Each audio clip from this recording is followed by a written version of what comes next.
31 ans après le 10 mai 1981, la gauche l'emporte donc. François Hollande devient à 57 ans le 7e président de la République.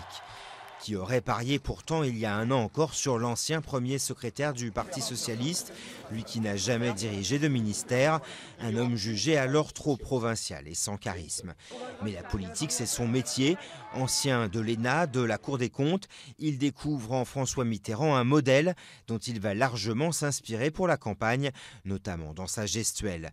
Le député de Corrèze, issu de la droite du PS, se lance dans la primaire socialiste le premier, avec un leitmotiv qui aurait pu pourtant lui jouer des tours, la promesse d'une présidence normale.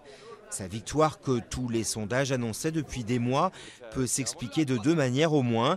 D'abord, c'est la défection de Dominique Strauss-Kahn, emportée par l'affaire du Sofitel, qui lui laisse le champ libre. Et puis surtout, l'impopularité record de Nicolas Sarkozy, qualifié de président des riches, lui ouvre un boulevard. François Hollande a, on peut dire, mobilisé et a utilisé les atouts que lui procurait le contexte de la crise économique et financière. L'argument majeur qui est l'argument de la justice sociale apporté, et en particulier la dénonciation des excès de la finance, les dénonciations de la cupidité. Dans un contexte économique qui lui laisse peu de marge de manœuvre, le nouveau président devra jouer serré, prendre les premières mesures symboliques et donner quelques coups de pouce en direction des plus modestes, tout en gardant le cap de l'équilibre budgétaire.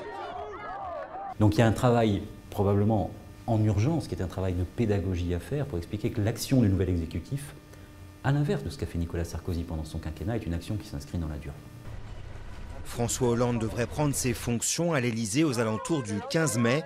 Dans la foulée, il nommera un Premier ministre et s'attellera à la formation d'un gouvernement avec une première priorité, tout faire pour que la gauche l'emporte aussi aux législatives les 10 et 17 juin.